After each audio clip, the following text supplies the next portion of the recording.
एक गांव था जिसमें सभी किसान रहते थे और वह सभी किसान बहुत ही गरीब थे, जिसके कारण वो लोग अपने खेतों में बहुत मेहनत करते थे।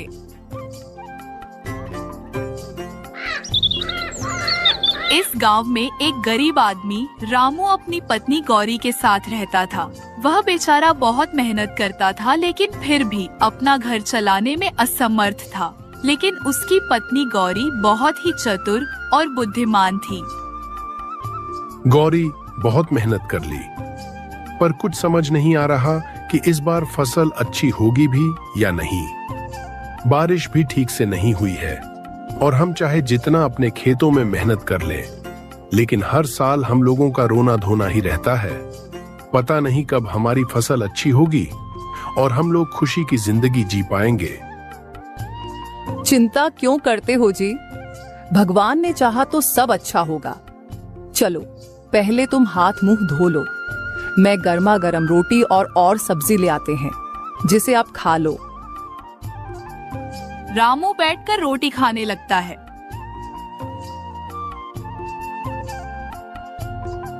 देखो रामू, हर समस्या का हल होता है, हिम्मत मत हारो।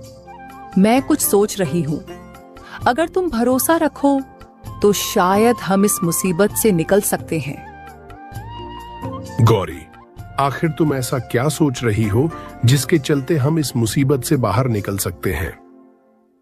अभी सब बताना ठीक नहीं है, पहले फसल की कटाई हो जाने दो, तब मैं तुम्हें सब समझाऊंगी। इसीलिए पहले फसल की कटाई करो, फिर सभी बात समझना। रामू के चेहरे पर चिंता के बादल छाए रहते हैं, पर गौरी की आत्मविश्वास भरी मुस्कान उसे थोड़ी राहत देती है।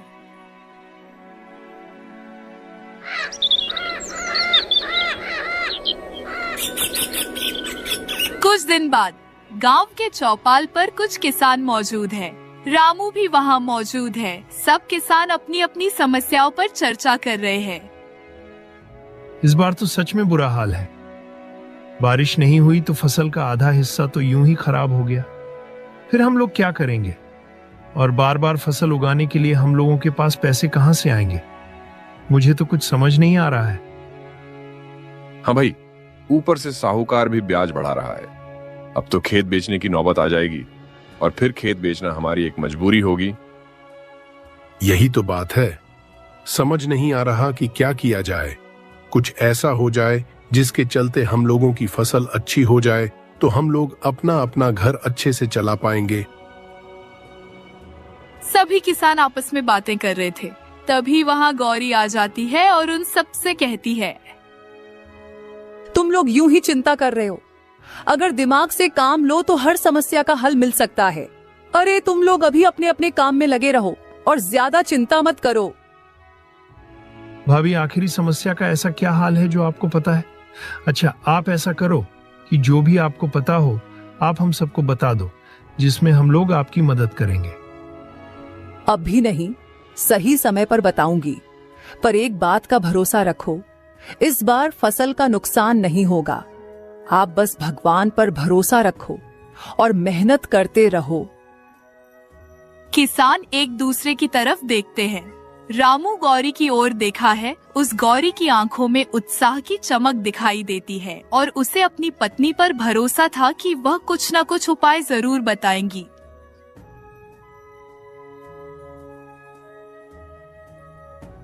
रात का समय दोनों अपने घर में खड़े थे। तभी रामू गौरी से कहता है, गौरी, तुमने आज चौपाल पर जो कहा उससे सबको थोड़ी उम्मीद तो मिली है, पर सच में तुम्हारे पास कोई उपाय है या बस सबको तसल्ली दे रही थी? उपाय तो है, पर जब तक सही समय न आ जाए तब तक उसे बताना ठीक नहीं होगा, और इसीलिए मैंने अभी तक तुम लोगों को वह उपाय नहीं बताया है। मैं तुम्हारे भरोसे पर हूं, पर दिल में डर भी है। अगर कुछ उल्टा हो गया तो हम लोग कहीं के नहीं रह जाएंगे, ना ही घर के और ना ही घाट के। जब तक मैं हूं कुछ उल्टा नहीं होगा, बस मुझ पर विश्वास रखो। और मैं सच कह रही हूं कि आप सभी लोगों को इस समस्या से बाहर नहीं निकाल दिया तो मेरा नाम भी गौरी नहीं। रामू गौरी के चेहरे की चमक को देखकर थोड़ा सहज होता है। गौरी की आंखों में एक अलग ही आत्मविश्वास झलकता है।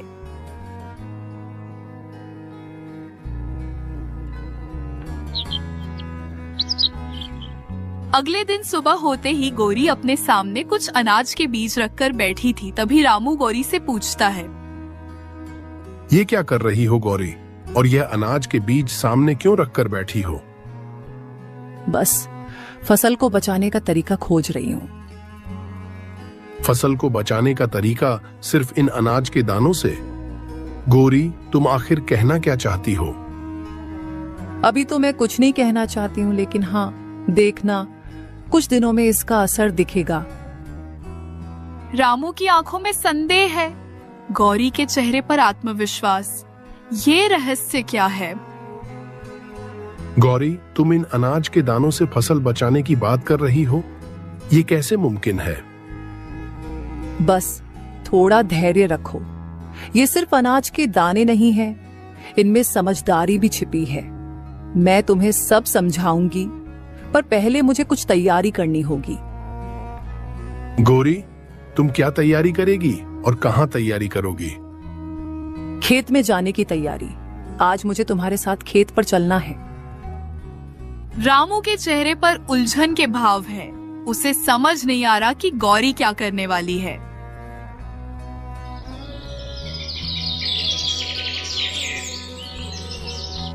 शाम का समय, गौरी और रामू खेत में खड़े हैं। देख रही हो गौरी, ये हाल है हमारे खेत का। यहाँ से कुछ भी उगने की उम्मीद नहीं है। तुमने कभी गौर किया है कि जमीन के नीचे पानी हो सकता है? हर जगह जमीन के नीचे पानी होता है। क्या मतलब? बारिश तो हुई ही नहीं, तो पानी कैसे होगा? और अगर इसके नीचे पानी ही होता तो हमारी फसल बहुत अच्छी तैयार होती। पानी हो या न हो, पर इस मिट्टी के नीचे कुछ छिपा है। हमें उसे खोजने की जरूरत है, और मैं एक छोटा सा प्रयोग करना चाहती हूँ। कैसा प्रयोग गौरी? आखिर तुम यहाँ इसे देखकर कुछ सोच रही हो क्या, और तुम्हें कुछ पता चल रहा है? ये मिट्टी सूखी जरूर है, पर इसमें जान है। अगर इसे सही ढंग से सींचा जाए तो इसमें फसल फिर से लहलहा सकती है। गांव में जितने लोग कह रहे हैं कि मिट्टी ज्यादा खराब है, लेकिन उतनी ज्यादा खराब भी नहीं है। माना कि हम इसमें किसी भी फसल के बीज बो देंगे, लेकिन फिर पानी कहां से लाएंगे? नहर सूखी पड़ी है और कुआं भी खाली है। यही तो चतुराई है। पानी तो आसमान से नहीं बरस रहा, पर हमें अपने हाथ से पानी बरसाना होगा। हाँ, और ये काम मैं आज रात को शुरू करूंगी। रामू को गौरी की कुछ बात समझ में नहीं आ रही थी, लेकिन फिर भी वह चुपचाप का रहता है। शाम होते ही गौरी फिर से वही बीजों को लेकर बैठ जाती है। कभी रामू उससे पूछते हुए कहता है, गौरी, अब तो बता दो कि तुम इन बीजों का करने क्या वाली हो, जैसे कि हमारी फसल अच्छी तैयार हो जाएगी। ये बीज साधारण बीज नहीं है। मैंने इन्हें कुछ जड़ी बूटियों के साथ मिलाकर तैयार किया है।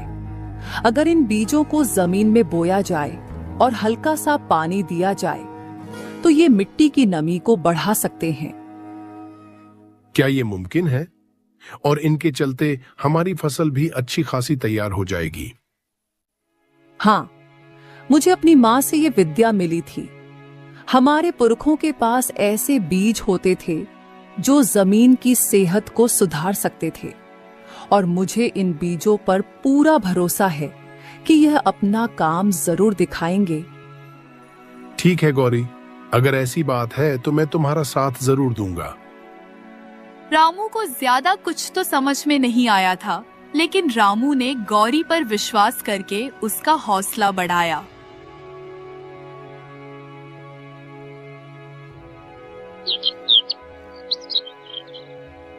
अगले दिन सुबह होते ही दोनों खेत पर खड़े हैं और रामू ने खेत में बीज बो दिए हैं।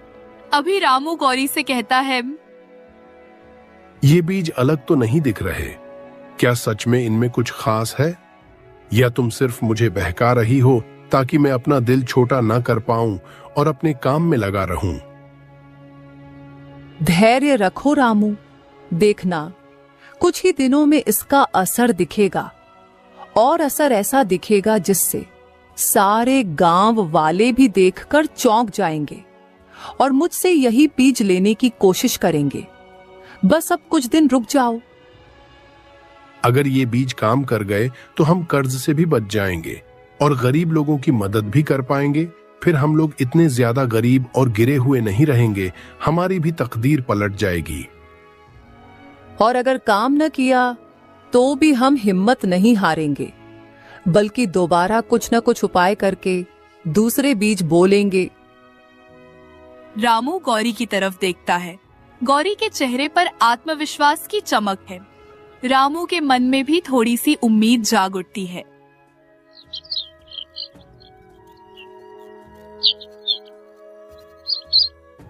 रामू गांव में टहलने के लिए जाता है। तभी वहां उस गांव का दूसरा किसान उसे मिल जाता है। फिर वह रामू से कहता है, अरे रामू भाई, क्या हाल है?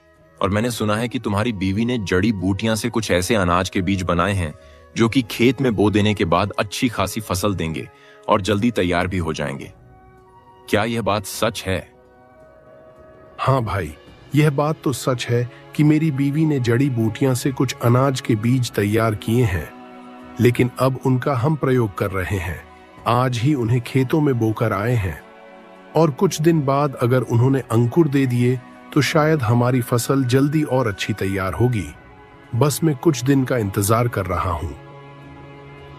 ओह भाई, अच्छा है जो तुम ही सबसे पहले उनका प्रयोग कर रहे हो, क्योंकि तुम्हारे जैसा किसान गांव में नहीं है और इस गांव का हर व्यक्ति तुम पर विश्वास करता है। और भाई, अगर आपकी फसल अच्छी तैयार हो तो कृपया करके आप मुझे भी थोड़े बीज दे देना, जिन्हें मैं अपनी खेत में बो दूंगा, और फिर शायद हमारी भी फसल अच्छी तैयार हो जाएगी। अरे भाई, मैं जरूर बीज दूंगा, और तुम्हें ही नहीं, इस पूरे गांव के हर किसान को, क्योंकि मेरी तरह हर कोई मुसीबत में और गरीबी में जी रहा है, और मैं नहीं चाहता हूं कि कोई किसान गरीबी में जिए। इसीलिए मैं हर किसान को बीज दूंगा। रामू भाई, तुम्हारा बहुत बहुत धन्यवाद, जो तुम खुद की स्थिति में दूसरों की तुलना कर लेते हो और उनके बारे में अच्छा सोचते हो। सलाम है तुम्हारी ऐसी सोच को।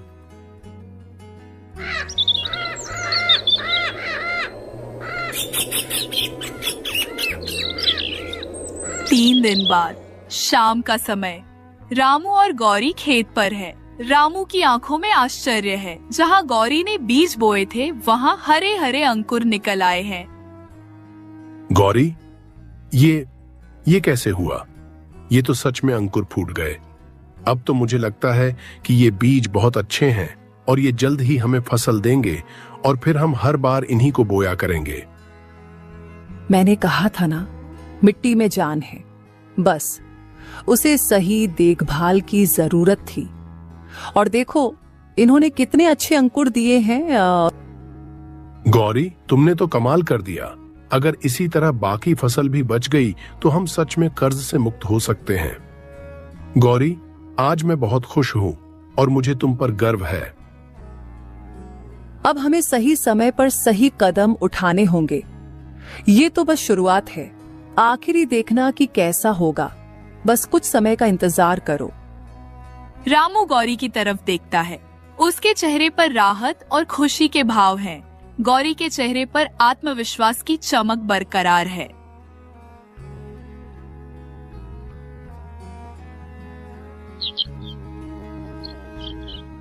सुबह का समय, गौरी घर में बैठी है। पास ही रामू बैठा हुआ है। दोनों के चेहरों पर आशा और चिंता का मिला जुला है। गौरी के सामने वही बीज रखे हुए थे। गौरी, जिन बीजों को तुमने बोया था उनसे अंकुर तो फूट गए हैं, पर ये काफी नहीं है। अगर बाकी खेत की फसल नहीं बची तो ये छोटा सा हिस्सा हमें कर्ज से नहीं बचा पाएगा। हमें और उपाय भी करने होंगे। जानती हूं, पर ये छोटी सी शुरुआत ही हमें आगे का रास्ता दिखाएगी। पहले मैं देखना चाहती थी कि ये बीज सही से उगते भी हैं या नहीं। अब जब अंकुर फूट गए हैं तो बाकी खेत को भी बचाया जा सकता है। इसके लिए हमें गांव के दूसरे किसानों को साथ लेना होगा। अगर सब मिलकर इस तरीके को अपनाए तो पूरा गांव इस मुसीबत से बच सकता है। क्या बाकी किसान तुम्हारी बात मानेंगे? वे तो पहले ही हिम्मत हार चुके हैं। मुझे तो नहीं लग रहा है कि वो तुम्हारी बात मानेंगे। मानेंगे। जब उन्हें इस खेत के अंकुरों के बारे में पता चलेगा तो उनके भीतर भी आशा जागेगी। पर इसके लिए हमें सही ढंग से बात करनी होगी, तभी वो हमारी बात पर विश्वास करेंगे। रामू गौरी की ओर देखता है। उसकी आंखों में संदेह है, लेकिन गौरी के आत्मविश्वास को देखकर उसे भरोसा होने लगता है। गांव की चौपाल। गांव के सभी किसान एक जगह इकट्ठा है। उनके चेहरों पर चिंता और थकान के भाव है। कुछ किसान आपस में धीरे धीरे बात कर रहे हैं। गौरी और रामू चौपाल के बीच खड़े हैं। भाइयों, हम सबकी हालत एक जैसी है। फसल सूख रही है, कर्ज बढ़ रहा है और बारिश का नाम और निशान नहीं है। यही तो हम सब कह रहे हैं रामू। अब तो खेत बेचने की नौबत आ रही है। अब तो घर चला पाना भी मुश्किल हो गया है। पर हमारे पास एक रास्ता है। मेरी गौरी ने ऐसा उपाय निकाला है जिससे फसल को बचाया जा सकता है। मैंने कुछ खास बीज तैयार किए हैं। ये बीज मिट्टी की नमी को बनाए रखते हैं और फसल की जड़ों को मजबूत करते हैं। मैंने अपने खेत के एक हिस्से में इन बीजों को बोया था। अब वहां अंकुर निकल आए हैं। ये कैसे मुमकिन है? बिना पानी के अंकुर कैसे फूट सकते हैं? मुझे तो तुम्हारी बात पर विश्वास भी हो रहा है। ये बीज खास जड़ी बूटियों से तैयार किए गए हैं। अगर हम इन्हें सही तरीके से बोए और थोड़ा थोड़ा पानी दें तो बाकी फसल भी बच सकती है। पर अगर ये तरीका काम न किया तो? अगर काम न किया तो नुकसान क्या होगा?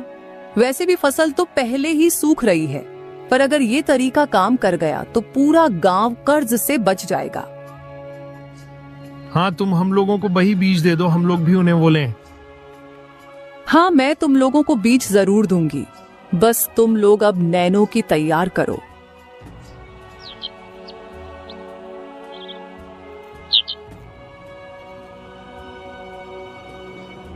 फिर सब लोग अपने अपने खेतों में गौरी द्वारा दिए गए बीजों को बो देते हैं।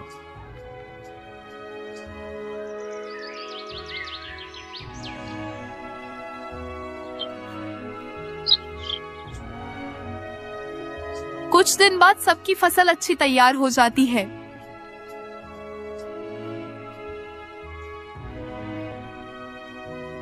देखो भाइयों, सब लोगों की फसल अच्छी तैयार हो गई है और अब सब लोग अपना अपना कर्ज चुका देना और फिर से यही बीज बो देना।